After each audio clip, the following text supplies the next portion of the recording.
सबसे ज़्यादा बजट का लोकेशन सामाजिक कल्याण की जो कार्य हैं करीब करीब 50% के आसपास समाज कल्याण के कार्यों पर लगाया गया है, जिसमें शिक्षा है, स्वास्थ्य है।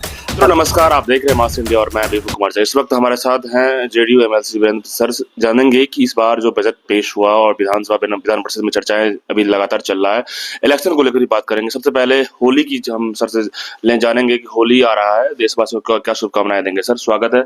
होली को लेकर क्या कहेंगे? आपको धन्यवाद। और होली पर बिहार राज्य में और देश में भाईचारा, प्रेम बढ़ना चाहिए और पूरी देश के लिए देश की प्रगति के लिए, राज्य की प्रगति के लिए शांति और भाईचारा का होना अत्यावश्यक है। जो एनडीए की गवर्नमेंट है बिहार में, वह या केंद्र में, दोनों हम लोग यही चाहते हैं उसके माननीय मुख्यमंत्री जी की किसी तरह की अवांछित और मनुष्य से मनुष्य के बीच में कोई भेदभाव ना हो और भाईचारा और प्रेम बना रहे, एकता बनी रहे। इससे राज्य की प्रगति में बड़ी सहायता मिलेगी। जी सर, 2025 का इलेक्शन से पहले अभी सत्र चल रहा है, लगातार बजट की भी चर्चाएं तेज है। इस बार की बजट जिस तरीके से पेश की जा रही है, क्या कुछ लग रहा है?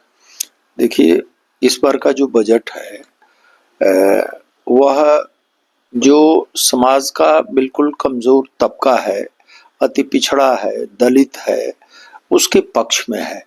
और सबसे ज़्यादा बजट का लोकेशन सामाजिक कल्याण की जो कार्य हैं करीब करीब 50% के आसपास समाज कल्याण के कार्यों पर लगाया गया है, जिसमें शिक्षा है, स्वास्थ्य है।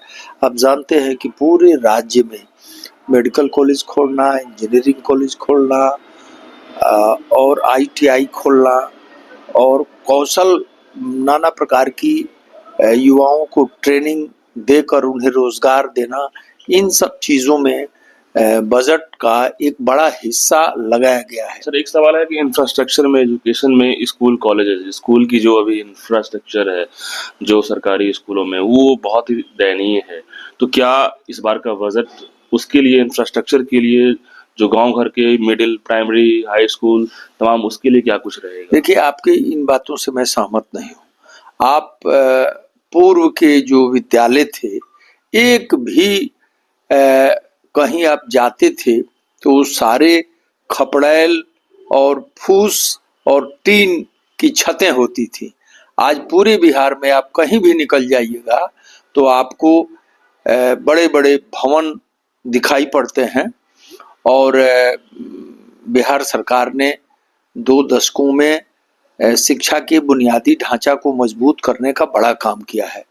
और जो गरीब के लड़के, आम आदमी जो गांव का है, वो विद्यालयों में नहीं जा पाता था, तो नाना प्रकार की योजना, साइकिल योजना, पोशाक योजना, पुस्तक देकर, पारितोषिक देकर, पुरस्कार देकर, नाना प्रकार से उन्हें विद्यालय में भेजने का काम बिहार सरकार ने बड़ा काम, ऐतिहासिक काम किया है। और ये कहना कि अभी बुनियादी ढांचा तैयार नहीं है, ये न्यायपूर्ण बात नहीं है। और आज भी देश में सर्वाधिक शिक्षा पर व्यय करने वाला, 20% के आसपास व्यय करने वाला बिहार देश का पहला राज्य है। तो माननीय मुख्यमंत्री के नेतृत्व में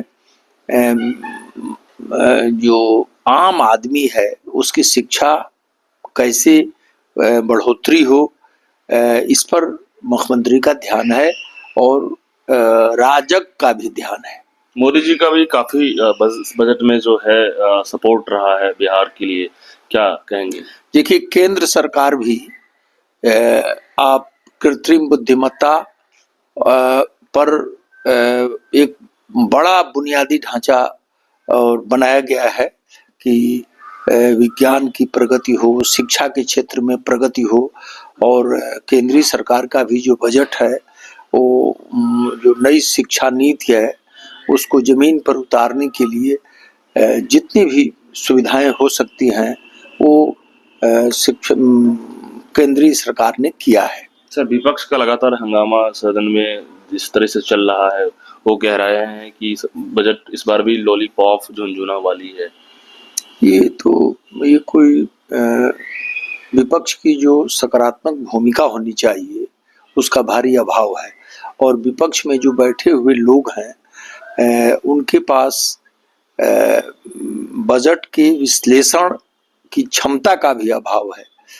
यह जो बिहार सरकार का बजट है वो कई दृष्टियों से बिहार के प्रगति में बहुत सहायक होगा, और यह 2025 का जो चुनाव होगा यह बजट उसको भी प्रभावित करेगा। 25 के इलेक्शन की तैयारी अभी से ही सब चल रही है, क्या कुछ अभी से ही रणनीति तय की जा रही है 25 के इलेक्शन के लिए? 25 की इलेक्शन जो राजग की सरकार है वो अपना सामान्य ढंग से उसकी केंद्रीय रूप से माननीय मुख्यमंत्री विकास में ही विश्वास करते हैं, तो पूरे बिहार की प्रगति का वो ध्यान रखते हैं, और बिहार सरकार भी ध्यान रखती है और उस पर काम हो रहा है। तो जो बिहार की जनता है वो अपनी आंखों से सब चीजों को देख रही है, रोड है, बिजली है, सड़क है।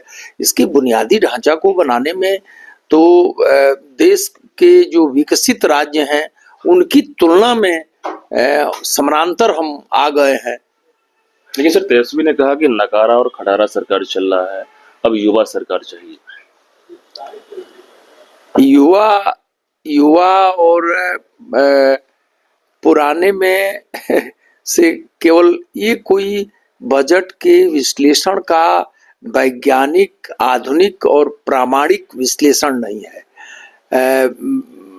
तेजस्वी जी का इस तरह की टिप्पणी करना ये बहुत अगंभीर और टिप्पणी है, और इसमें जो प्रामाणिकता होनी चाहिए और जो आर्थिक विश्लेषण की जो क्षमता होनी चाहिए इस टिप्पणी में नहीं दिखाई पड़ रही है। बिल्कुल, लगातार बजट को लेकर जो है चर्चाएं अभी तेज है सदन के बाहर और अंदर भी। तो ऐसे में सर ने बताया है कि तेजस्वी जी का जो बयान है वो गंभीरता पूर्वक नहीं दे रहे हैं। लेकिन आप क्या सोचते हैं, कमेंट में बॉक्स में बताइएगा। बहुत बहुत धन्यवाद।